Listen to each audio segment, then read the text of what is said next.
kabataan sa mga batang manonood.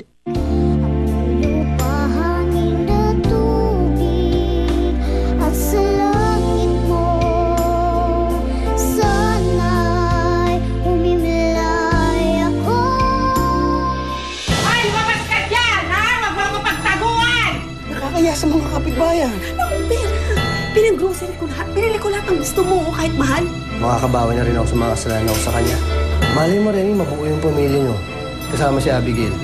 Don't tell me pinababalik ko dito si Barbie, ha? No, nothing like that. Meron lang akong business proposal kay Maylene, kaya ako siya pinapunta dito.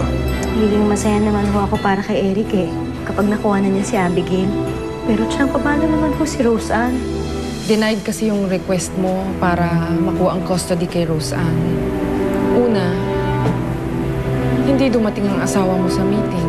Hindi siya interesado na ampunin si Roseanne. Tandaan mo ha, lagi.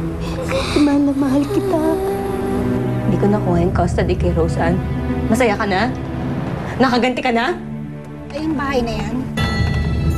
Ang bahay na Oo, dyan sila nakatira. Andre,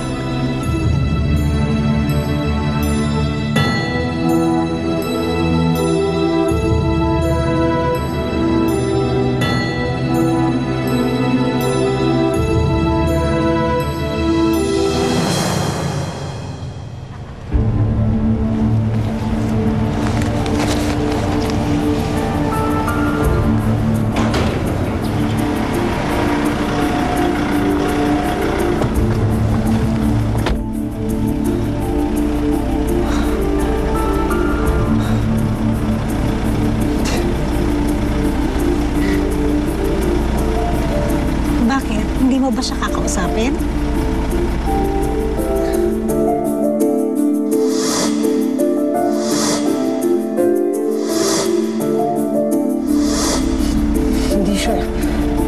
Hindi siya yung nakausap ko dati eh.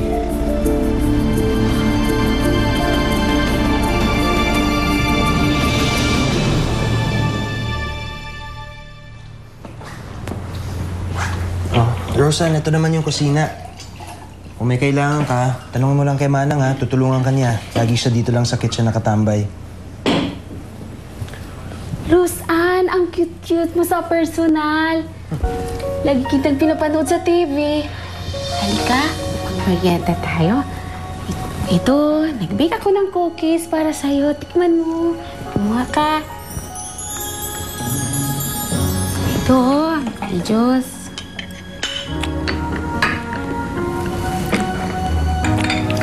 Sir, Diyos po. Salamat, Manang. Welcome po. Ang cute-cute mo talaga. Thank you po. Masarap ba? Andre, hindi lang naman si Carmen ang nakaabang sa ospital na naghahanap ng aampunin. Maraming gumagawa ng ganun.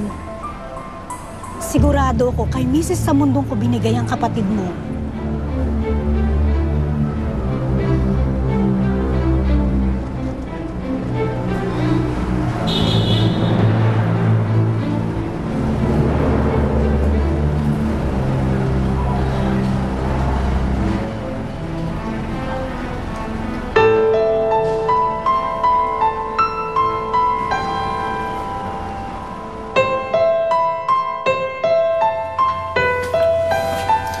Ito naman, Roseanne, yung magiging kwarto mo.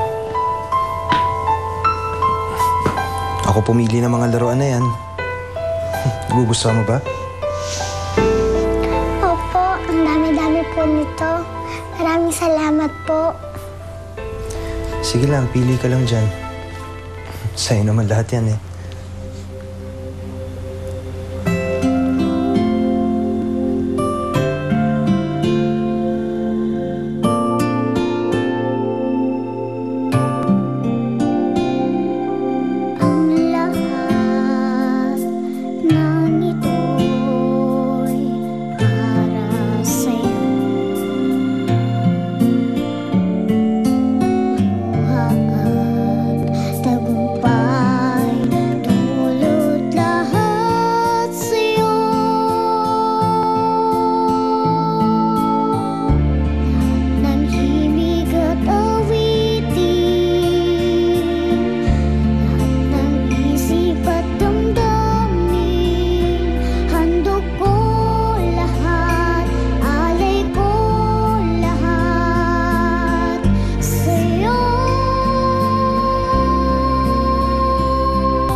po.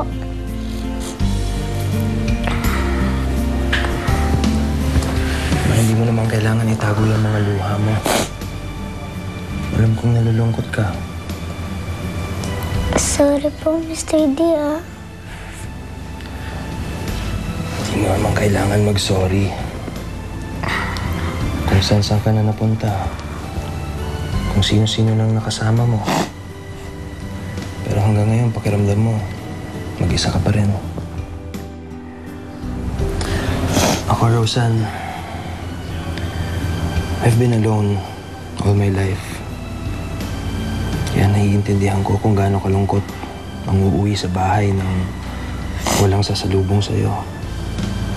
Wala kang pamilyang uuwian. Pero ngayon na nandito ka, pakiramdam ko talagang pinagtagpo tayo ng tadhana. Para magkaroon ka ng magulang na magmamahal sa'yo. At magkaroon naman ako ng anak na mamahalin ko. Ayaw mo ba ako maging tatay, Roseanne?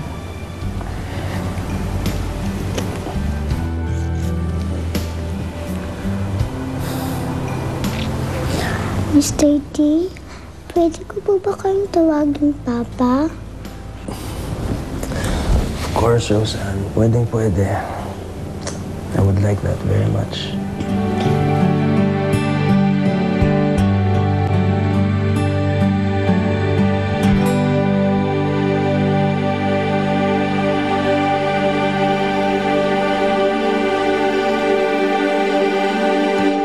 Remy, halika na. Kain na tayo. Pagod ako, Eric. Gusto ko pa matulog. Remy? Oh, ano na? Hindi pa ba kayo bababa? Lumalamig na ang pagkain. Remy? Sige, Utsa. Hayaan na lang muna natin siya. Ay, sandali. Uy, Remy. Abay, hanggang kailan ka ba magmumukmok? Di naman pala napunta yung bata Huwag ka mag-alala. Aalagaan siya noon. Magiging maigi ang kalagayan ni Roseanne doon.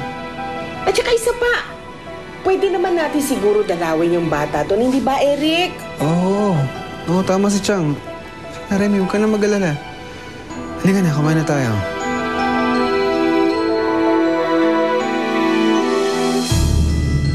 Oh, Andre! Ba't ka na pa rito? Halika, pasok-pasok. Anong gusto mo? Juice? Coffee? Halika. Tea? Anong gusto mo? Dahil yung juice. Oh, Andre! Ba't ka naman napadpad dito? Anong atin? Ha? Halika, may juice. Wala na, kamusta lang. Nasaan nga pala si Barbie? Uy, nasa taping. Susunduin ko pa mamaya. Maylin, pwede ba ako magtanong ng personal na tanong? Okay lang. Ano yun? Nasaan yung asawa mo? Matagal na akong biyuda. Ano ba? Gano'n siya katagal wala?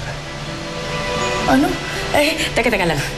Ba't, kung ano-anong tinatanong mo, ano ba talagang pakay mo dito? At ba't inuusisa mong buhay ko, Andre? Ha?